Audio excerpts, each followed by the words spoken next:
Fair use. Fair use. Fair use.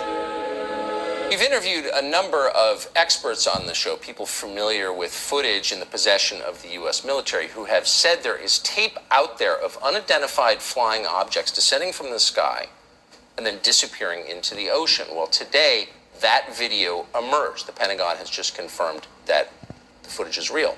You're seeing it now on your screen. It was taken by the Combat Information Center aboard the USS Omaha on July 15th, 2019, off the coast of San Diego.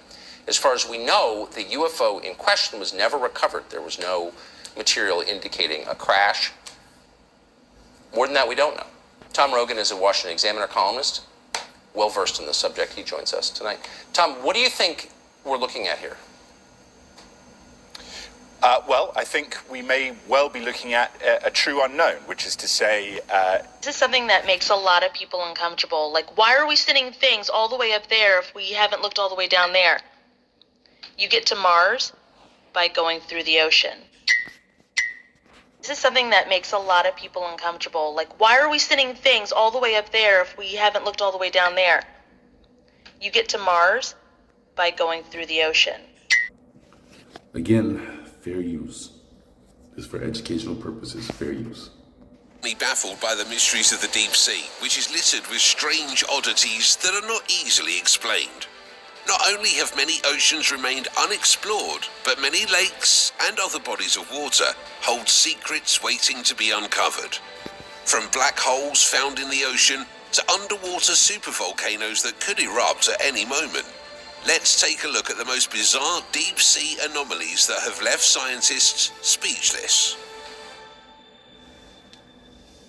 Ocean's black holes. Nothing escapes the cavernous gulf of a black hole, not matter, sound, or even light. Black holes and their seemingly voracious appetites for everything, which are normally relegated to the far regions of space, have captivated scientists for years. And now, there's no need to go too far in search of them or to study them. Black holes aren't just found in the icy depths of space, they can also be found churning in the waters right here on Earth. There are massive ocean eddies on Earth that are theoretically equal to the black holes in space, according to researchers from ETH Zurich and the University of Miami, which means that nothing can escape from them. According to scientists, ocean eddies may be to water what a black hole is to light. They're sometimes called maelstroms, which are massive ocean water vortexes that can swallow objects whole, trapping everything in their path. These ocean vortices act as a container for the water trapped inside them because they are so tight. The temperature and salt content of the water within the eddies may differ from that of the surrounding ocean. They convey microorganisms like plankton, as well as human rubbish like plastic waste and oil as they drift over the water. Ocean. The exoplanet hunter observed over hundreds of thousands of stars and discovered thousands of exoplanets during its lifetime.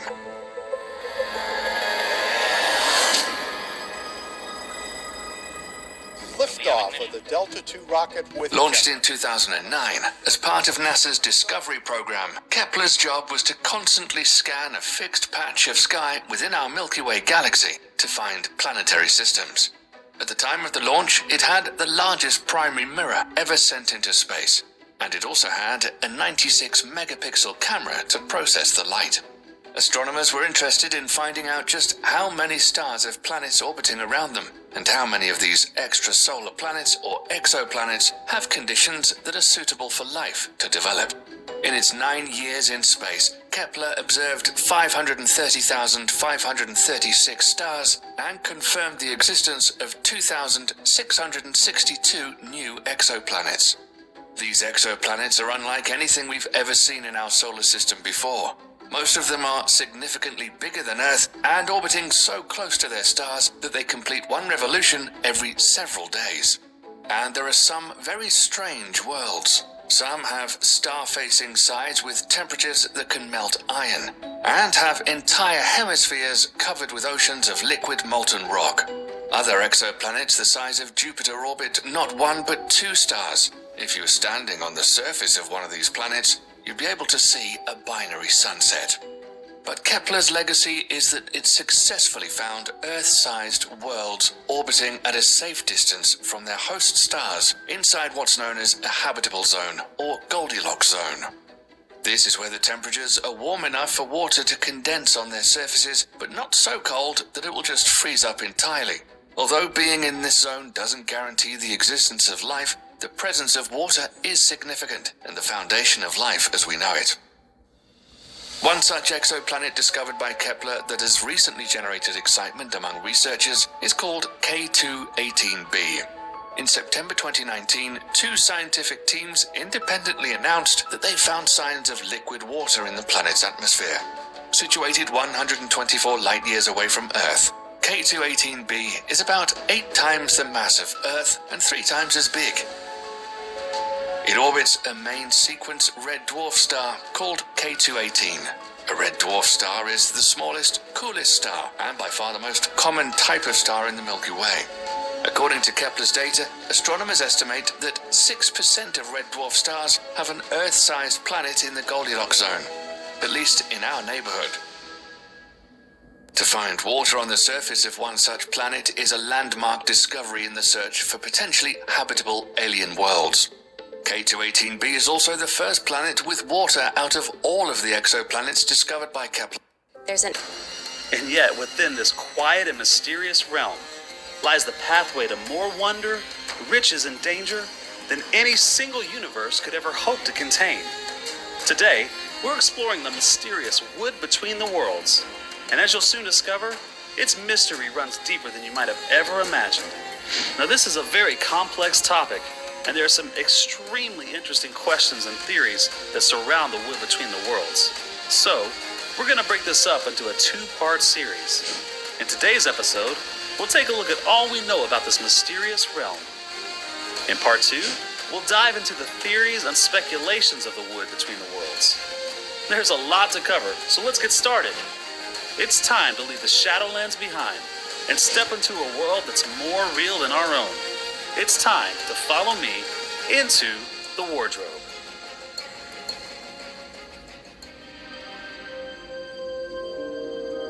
It was the quietest wood you could possibly imagine. There were no birds, no insects, no animals, and no wind. You could almost feel the trees growing. The pool he had just got out of was not the only pool. There were dozens of others. A pool every few yards as far as his eyes could reach. You could almost feel the trees drinking the water up with their roots. This wood was very much alive. As he said long afterwards, it's not the sort of place where things happen. The trees go on growing, that's all. This is the wood between the worlds. It truly is a place unlike any other. It's the convergence of countless universes, yet it doesn't exist in any world itself. So what exactly is the wood between the worlds?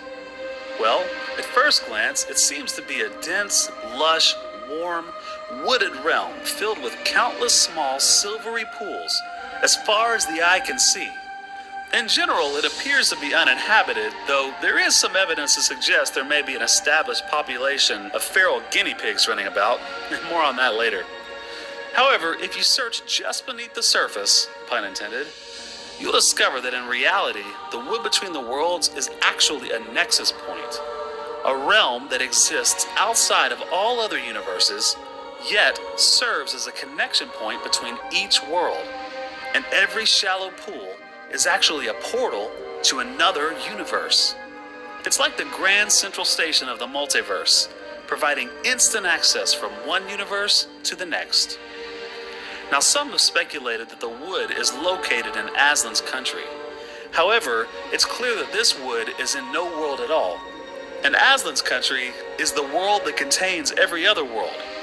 In a 1985 article entitled "The Transcosmic Journeys in the Chronicles of Narnia," author Stephen Yandel sketches out an interesting cosmological model of the Narnian multiverse. According to Yandel, the wood sits just on top and just touches every other universe. It also encircles, but may not touch, the great mountain of Aslan's country. It's a bit like a flat donut, which goes out in every direction as far as the multiverse itself. This allows access to every universe while not actually existing in any universe itself. So how exactly would a person travel to the wood between the worlds? Well, you could use the same tools as Andrew Ketterly, who inherited a box of dust from his godmother LaFay, who may or may not have been part fairy. When he opened the box, he knew from a tingling sensation that this dust was magic. After years of research, he realized that this dust actually came from another realm, and in time, he developed 2 rings from the dust. One was made from an element that wanted to return to its origins in the wood, and could be used as a means of transportation to the wood itself. Now, this is a bit of a chicken and the egg situation, because it begs the question, how did the dust get to Earth in the first place? We'll dive deeper into that question next week, but for now, suffice it to say that this particular line of interdimensional fairy dust was rumored to have come directly from the city of Atlantis. If this is incorrect, I mean, I don't want to say recently, but fairly recently read the Ramayana, and one of the things that is in there is they talk about, you know, Rama is from this line and this person is from this lineage, but if you don't really understand what the meaning of that lineage is, there's a whole aspect that you lose. So, for example, one of the things that I discovered after reading it was, you know, it talks about the Vanar, who are these monkeys, these half men, they're half man, half god monkeys, you know. But if you didn't know that that was what the Vanar were, it would just be totally lost in the meaning of the whole story. You would just think, well, it's this group of guys and not these, you know, monkeys. That's one of the wonderful things about this religion, is that it was recorded in modern times in a language that we understand. You know, right from a Dogon elder. From a historical perspective, it doesn't get much better than that. I mean, you're not trying to piece together fragments of different things that you happen to discover. And one thing I've noticed about this document is it's held together like a circle, like a you know, it's you've got to have the whole thing to understand all the pieces, if you know what I'm trying to say here, rather than just a fragment of something. So I think we've really we think we're piecing history together when we look back, but what I've learned from what I've done with the Dogon religion is that you can't. It's very difficult to do that, because if you don't have the pieces, like Marcel Griol never understood the Dogon religion because he didn't understand. Like a key symbol of the Dogon religion is the word. And the word is a symbol of DNA. Well, DNA wasn't discovered until 1953, and Marcel Griol died in 1956. So he never really did understand the religion because he didn't understand this one key symbol. And this is such an important part of the whole thing. It's like for me, it was the beginning symbol that got me rolling on the rest of it. And he describes, Ogatameli teaches this symbol as a fiber skirt, that he describes the pneumo bringing down these 10 fibers to the earth, and they take these 10 fibers and they make it into a what they call a fiber skirt. And there's one strand for the front and one strand for the back. And Ogatameli describes how these strands are the essence of the pneumo, and they hang in coils. And he talks about broken lines and this, like the words he's describing are familiar pictures of DNA with the helix and the hydrogen bonds, like broken lines in between. So what does he just describe? 10 different ethnicities that are coming out of this DNA? Which of the 10 different ethnicities will be the head and the other one will be the tail? That's what it sounds like he just described. In the two strands. And this was such an important image in the Dogon culture, that masked men would wear these long tendrils hanging down to their feet. even in Marcel Grill's day. And they described this fiber skirt being placed over the Earth's genitalia. And this is the essence of the pneumo that's becoming a part of humanity. And so when they place this fiber skirt over the... That's Freemasonry, right? That's the whole purpose of the cloth over the male region. No, they could say it's out of respect, or I heard one guy say that it's the jealousy of Lucifer, because Lucifer cannot reproduce, which we have no proof that he cannot reproduce. Okay, so, but I've heard that was the explanation given. He cannot reproduce, so he's jealous. So when you go before him, you cannot have an organ that he cannot use. The earth and create these new beings and create new life. It's the beginning of the word. It's the first word that occurs on earth, and they describe how the earth animals are able to speak as a result of having the pneumos DNA combined with their DNA. And so you have the symbol of the fiber skirt being associated with the symbol of the word. And Ogatamel... Is that the whole, what do you call it? The whole grafting? There's a name for it. It reminds me of like the things from Egypt. Those guys that they have from Egypt, right? Where they're like a hybrid. They're part humanoid, as in they can stand straight up and have hands, you know, and operate that way. But they're animals as well, because they still keep the shape of an animal, you know. Explains that to be naked is to be speechless.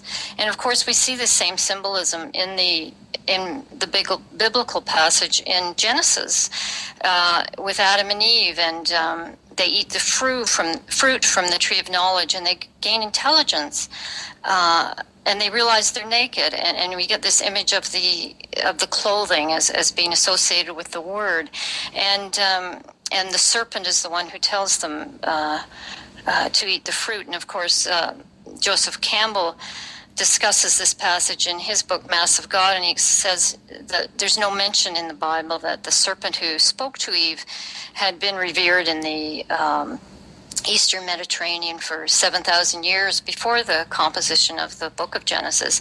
And of course, the pneumo are referred to as serpents. That is the word that Ogatameli most often uses. They were amphibians, but they had fish tails, but they moved like serpents on the land, so he described them as being serpents. So a lot of the imagery that you get and descriptions of the pneumo are the same symbols that you see Maria that is the word that Ogatameli most often uses. They were amphibians, but they had fish tails, but they moved like serpents on the land, so he described them as being serpents. So a lot of the imagery that you get and descriptions of the pneumo are the same symbols that you see Maria Gimbutas talk about in reference to the goddess religion of old Europe.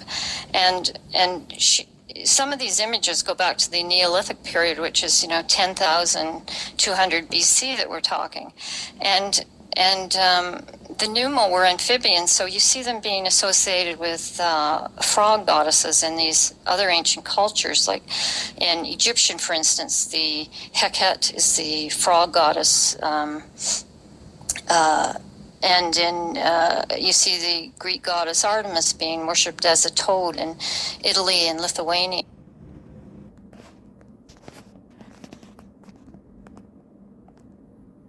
Besides the myth of the birth of Artemis and Apollo, Leto appears in other notable myths, usually where she punishes mortals for their hubris against her. After some Lycian relieves her and her children from drinking from a fountain, Leto transforms them all into frogs inhabiting the fountain. In the story of Niobe, Queen Niobe boasts of being a better mother than Leto due to having birth to 14 children, as opposed to only 2. Leto asks her twin children to avenge her, and they respond by shooting all of Niobe's sons and daughters dead as punishment. In another myth, the gigantic Tityos attempted to violate Leto, only for him to be slain by Artemis and Apollo. Usually, Leto is found at Olympus among the other gods, having gained her seat next to Zeus, or accompanying and helping her son and daughter in their various endeavors. Now, imagine these, imagine this not looking like this, but part fish, part serpent, right? I tried searching for it, the Artemis statues that are part toad, that are supposed to be toad-like. So I couldn't find it. Doesn't mean it doesn't exist. It just means I gotta search more creatively. But this is a fantasy. They should look like frogs and serpents mixed together.